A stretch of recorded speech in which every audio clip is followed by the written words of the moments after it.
Небесни Татко,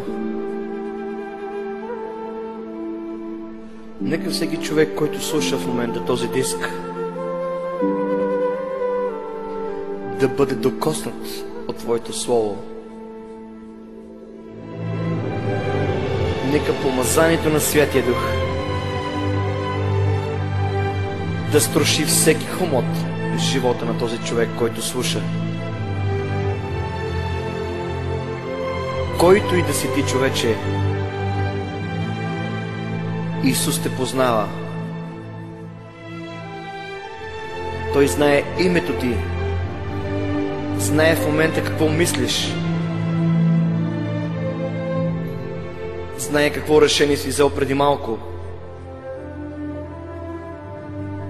Стой в Неговото присъствие, остави за малко твоите житейски грижи и се отпусни в Неговите ръце.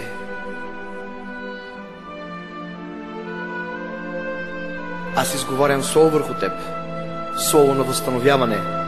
Бъди силен и смел, Бог се грижи за теб. Исус е този, който ти снабдява нуждите. В името на Исус аз връзвам всеки демон на лъжа и измама в твоя живот. В името на Исус депресията да те напусне точно сега. Болест на рак и тумор изсъхни точно сега в името на Исус. Всякаква болест да умре и да изсъхне. Проклинам всички болести и да дойде живот върху теб. Аз разрушавам душевните връзки между теб и твоите слабости в името на Исус. Дух на бедност и заеми връзвам. Напусти този човек в името на Исус. Дух на цигари, алкохол и наркотици, разрушавам делата ви в името на Исус точно сега. Разрушавам духът на похот, блудство и прелюбодейство, непростителност, омраза вън от живота на този човек, охладняване към семейството, вън в името на Исус. Всякаква магия, духът на чародейство да бъдат разрушени точно сега върху твоя живот. И пленявам всеки разум, който не се покорява на Исус, и поставям всички негативни мисли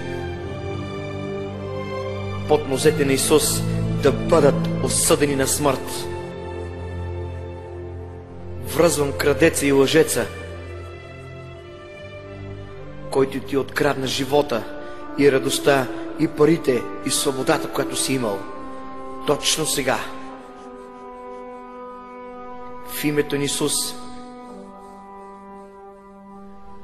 Ангелите на Господа с огнени колесници идват върху теб, крадецо и лъжецо, и ръката на Господа пробожда бягащия змей. Ръката на Господа пробожда те, дяволе, напусни този човек. В името на Исус, нека 7 пъти повече да бъдат измъчвани всички демони, които причиниха повреди в живота на този човек.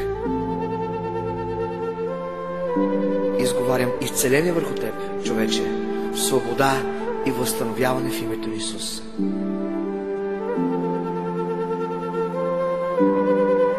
Не се притеснявай, човече, моли се и стой в Неговото присъствие.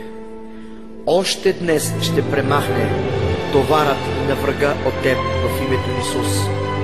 Исус е платил цената, както за твоето изцеление, спасение, освобождение, така е взел и твоята бедност, ти да живееш в пълна хармония с Бога.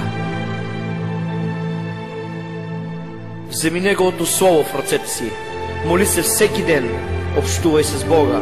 Ако си извършил грехове, покай се и ги остави. Бог е верен да ти прости греховете и можеш да започнеш от начало нов живот. Не му вярвай на лъжеца. Той те лъже, че всичко е загубено. Той иска да те убие Всичко, което си изгубил, Бог пак може да ти го възстанови. Викай към Него и ще ти покаже велики и тайни неща, които не си знаел. Скъпи святи душе, изпълни този човек с твоят огън и любов. Докосни го точно сега и бъди Негов Господ. Амин.